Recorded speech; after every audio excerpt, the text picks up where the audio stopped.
चलिए जी। JAC board class 10 के बच्चों का एक बार फिर से स्वागत है आपके द नॉलेज वर्ल्ड इंस्टीट्यूट के इस यूट्यूब चैनल पर। दोस्तों सभी को जोहार। आप लोग को मालूम है दोस्तों कि 3 नवंबर है आप लोग का जो है सो सामाजिक विज्ञान का जो है सो मंथली टेस्ट कह लो या फिर रियल टेस्ट कह लो होने वाला है। तो उसी का जो है सो हम लोग आज आंसर की लेकर के आ गए हैं। और आइए देर न करते हुए शुरू करते हैं सारे प्रश्न के आंसर की, है ना। चलिए दोस्तों, जो बच्चे हमसे नए जुड़ गए हैं उन सभी को कहेंगे कि चैनल को सब्सक्राइब कर लिएगा और वीडियो को लाइक कर लिएगा, प्यार से कमेंट कीजिए कि आप कहाँ से हमें देख पा रहे हैं। और अपने साथ में दोस्तों डिस्क्रिप्शन चेक करके अपने टेलीग्राम ग्रुप में और जो है सो व्हाट्सएप ग्रुप में ज्वाइन हो जाइएगा, ताकि मैं जो भी वीडियो डालूँ आप लोग को टाइमली मिल जाए। और चलिए देर न करते हुए शुरू करते हैं आज का ये सेशन आंसर की वीडियो, जो है कि सामाजिक विज्ञान का क्लास 10 का होने वाला है। हाँ, मंथली टेस्ट। चलिए शुरू करते हैं। कुछ जनरल इंस्ट्रक्शन है दोस्तों, वो आप लोग को बता दें। देखिए इंस्ट्रक्शन क्या है कि आपका सामाजिक विज्ञान सब्जेक्ट है ना। 1 घंटे का समय दिया जाएगा, कक्षा 10। और पूर्णांक मतलब जो अंक है, मार्क्स है, वो 20 रहेंगे, ठीक है।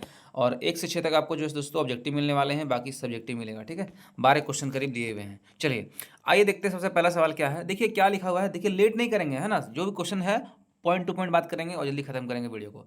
औद्योगिक करण की जो शुरुआत है सर्वप्रथम किस देश में हुई थी। दोस्तों ऑप्शन दे रहा है इंग्लैंड और जर्मनी, इंडिया और जापान। आपको बताना चाहेंगे, देखिए जब भी औद्योगिकरण बोलेगा ना तो इंग्लैंड में शुरुआत हुआ था सबसे पहले। कहाँ शुरुआत हुआ दोस्तों?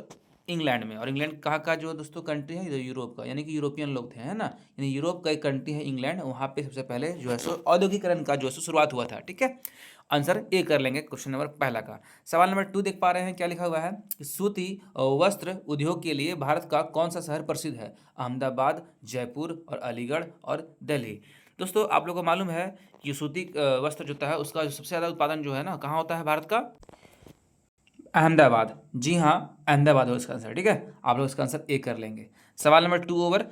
आइए देखते हैं सवाल नंबर 3 क्या है। देखिए सवाल नंबर 3 यहाँ पे आप लोगों को दिख रहा होगा, लिखा हुआ है स्वयं सहायता समूह में बचत और ऋण संबंधी अधिकतर निर्णय लिए जाते हैं। वो है सो दोस्तों किसके द्वारा लिए जाते हैं? बैंक के द्वारा, सदस्यों के द्वारा और गैर सरकारी संस्था के द्वारा और सरकार द्वारा।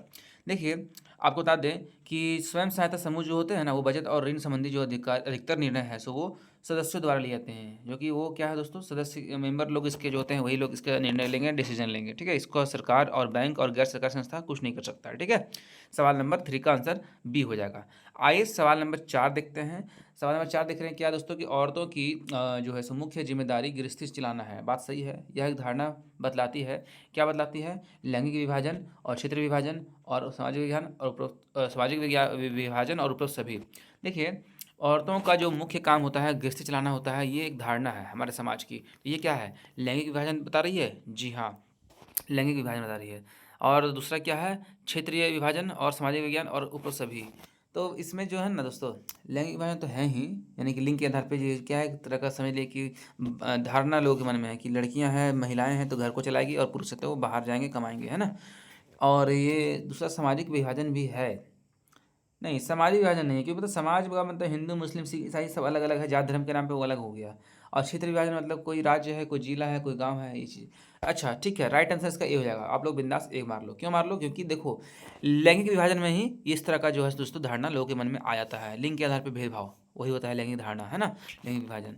अच्छा 4 नंबर सवाल का आंसर ए हो जाएगा। मैं आपको बार बार बोल रहा हूँ कि ऊपर सभी बोलेगा, आप लोग कन्फ्यूज हो जाइएगा। ऊपर सभी को नहीं मारना है, ठीक है। आप लोग को पहले पढ़ लेना है सवाल को, तब आप लोग को आंसर करना है। इस बार आप लोग का एग्जाम दोस्तों थोड़ा सा अलग तरीके से होने वाला है। ज़्यादा कोई खास चेंजिंग नहीं रहेगा, लेकिन फिर भी चेंजिंग रहेगा और क्वेश्चन में थोड़ा बदलाव नजर आएगा, इसलिए आपको ध्यान से काम करें, हाँ, पढ़ के काम करें।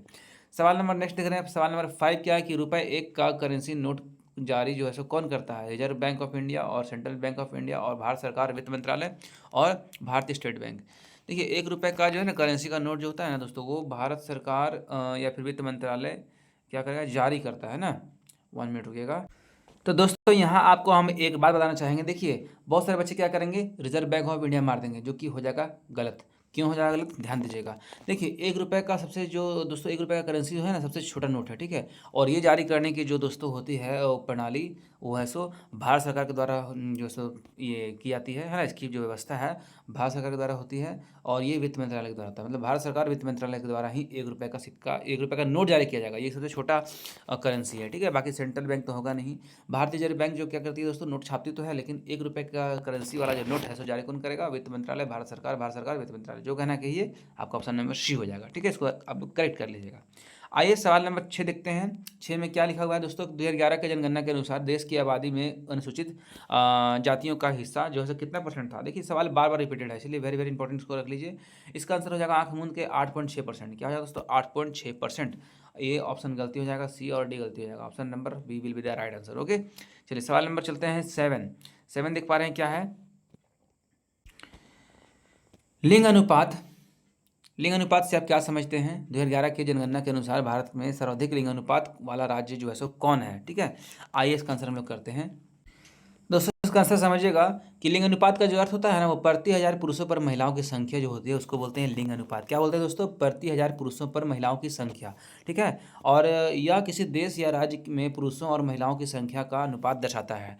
और इसका एक समान सूत्र है, सूत्र क्या है दोस्तों, लिंग अनुपात है ना, महिलाओं की संख्या बटा पुरुषों की संख्या गुना 1000।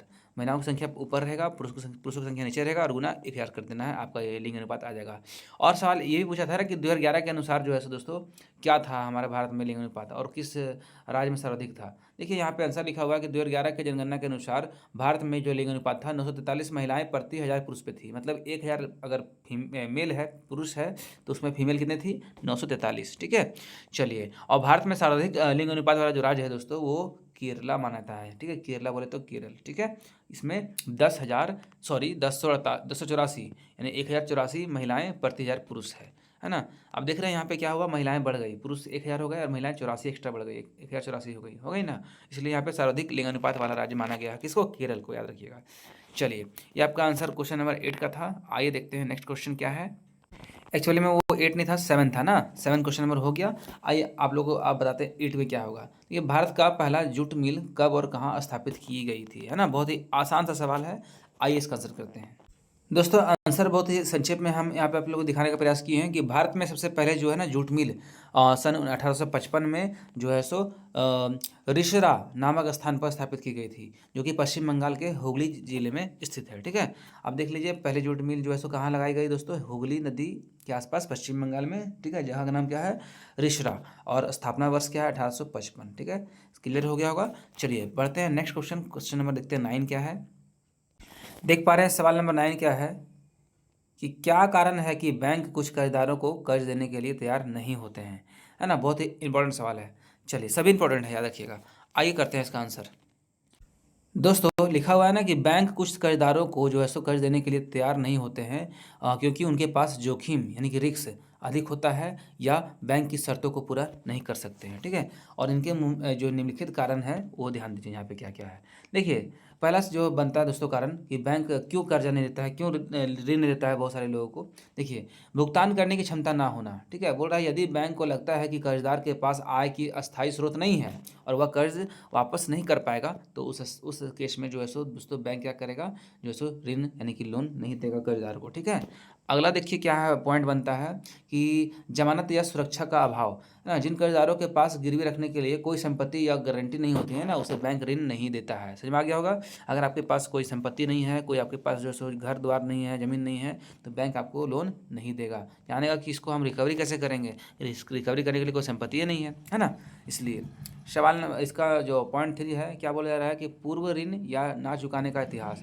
जिन लोग ने पहले जो है सो ऋण ले लिए हैं और समय पर नहीं चुकाए हैं, तो उस पर बैंक का भरोसा नहीं होता है, बैंक का भरोसा उठ जाता है, बैंक भरोसा नहीं करता है, इसलिए तो सिविल खराब हो जाना, सिविल खराब हो जाता है, तो बैंक क्या करेगा, उसको भी लोन नहीं देगा, उसको भी ऋण नहीं देगा। ठीक है, अगला जो इसमें पॉइंट बनता है क्या बनता है कि अनिश्चित काल व्यवसाय या निवेश योजना। यदि कर्ज किसी अस्थिर जोखिमपूर्ण व्यवस्था के लिए मांगा जा रहा है, तो बैंक उसे अस्वीकार कर सकता है। ठीक है, समझ में आ गया होगा। चलिए, या फिर देखिए अगला पॉइंट ये भी बनता है कि कम आय या बेरोजगारी। अगर आप बेरोजगार हैं, आपके पास आय कम है, तो आपके पास नौकरी नहीं है, स्थायी नौकरी नहीं है, तभी आपकी आमदनी नहीं होगी सही से, तो उसमें भी बैंक आपको ऋण नहीं देगा, आपको ऋण देने में वो हिचकिचाएगा। तो करीब 5 मुख्य कारण थे दोस्तों, इसको आप लिख सकते हैं। ठीक है, और वीडियो को रोक लिख सकते हैं, हम आगे बढ़ेंगे क्योंकि वीडियो लंबा ज़्यादा हो जाएगा, इसलिए हम सोच रहे हैं कि इस कम समय में आपको आंसर करा दें। चलिए अगला सवाल देखते हैं। नेक्स्ट सवाल लिख पा रहे हैं, क्या लिखा दोस्तों कि स्पिनिंग जेनी मशीन कब और किसने बनाई। बहुत ही इंपॉर्टेंट सवाल है, मैं कह रहा हूँ सारा इंपॉर्टेंट सवाल है और आपके फाइनल एग्जाम में भी क्वेश्चन देने को मिलेगा। ठीक है, इसलिए याद कर लीजिए स्पिनिंग जेनी मशीन का जो है सो कब और किसने बनाई थी, इसको हम लोग देखते हैं। आइए लिखा हुआ है कि स्पिनिंग जेनी है ना, स्पिनिंग जेनी मशीन जो है दोस्तों, उसका आविष्कार जेम्स हारग्रीव्स ने किया था 1764 ईस्वी में, ठीक है। और देख सक रहे हैं यहाँ पे आपका एग्जाम में पूछता है ऑब्जेक्टिव के रूप में कि इसके आविष्कारक यानी कि जे स्पिनिंग जेनी मशीन के आविष्कारक कौन है, तो जेम्स हारग्रीव्स, ठीक है। और इनका आविष्कार वर्ष जो है सो कब किया था इन्होंने, 1764 में, याद रखिएगा। चलिए, स्पिनिंग जेनी एक मशीन है, ठीक है, सूत काटने वाली मशीन, ठीक है, याद रखिएगा। देखिए यहाँ लिखा भी हुआ है ना, नहीं लिखा हुआ है, स्पिनिंग जेनी एक ऐसी मशीन थी, है ना, जिससे एक साथ कई धागे काटे जा सकते थे। इससे वस्त्र उद्योग में उत्पादन बहुत बढ़ गया और औद्योगिक क्रांति की शुरुआत में महत्वपूर्ण भूमिका निभाई। समझ में आया? ये एक मशीन थी सूत काटने की मशीन, किसकी काटने की, क्या काटने की दोस्तों, कई धागे या फिर सूत काटने की मशीन थी, याद रखिएगा। चलिए नेक्स्ट सवाल करते हैं लेट ना करते हुए। देख रहे हैं अगला सवाल क्या है दोस्तों, कि भारतीय रिजर्व बैंक जो है सो अन्य बैंकों की गतिविधियों पर किस प्रकार नज़र रखता है और यह जरूरी क्यों है ना, सवाल नंबर 11। आइए इसका आंसर करते हैं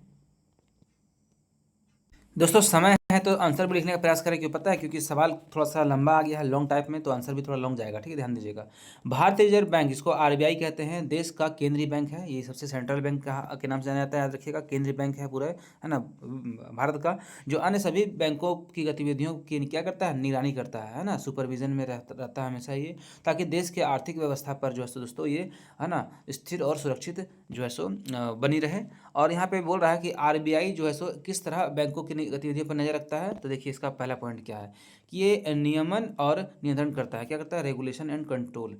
आरबीआई बैंकों में कागजात से जुड़े नियम बनाता है, जैसे ब्याज दरें, नगद आरक्षित अनुपात और वैधानिक तरलता अनुपात, ये सभी जो है दोस्तों बैंक नियंत्रण एवं नियमन के रूप में ये कार्य करता है। दूसरा क्या है कि निरीक्षण एवं ऑडिट, यानी कि आरबीआई समय समय पर बैंकों की जांच करता है, ताकि यह सुनिश्चित हो सके कि वे नियमों का पालन कर रहे हैं या फिर नहीं कर रहे हैं ना। वो क्या करता है, अन्य बैंकों की समय समय पर ऑडिटिंग करता है। थर्ड क्या है कि लाइसेंस जारी करना।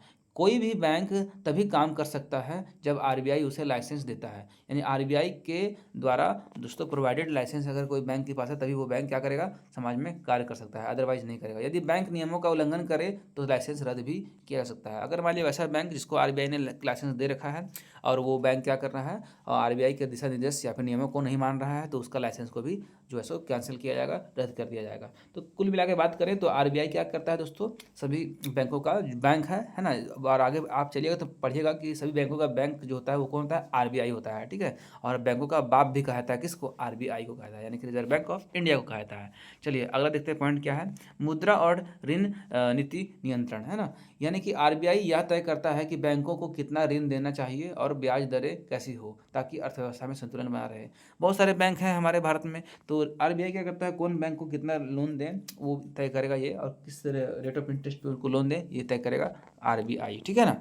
आगे बढ़ते हैं, और अगला पॉइंट इसमें दिया गया हुआ है कि ग्राहकों की सुरक्षा, है ना। आरबीआई क्या करेगा, यह सुनिश्चित करता है कि बैंक ग्राहकों के जमा पैसों का दुरुपयोग ना करे, ठीक है। चलिए आगे देखते हैं क्या आगे दोस्तों बता रहा है कि यह निगरानी क्यों जरूरी है, सुनिएगा।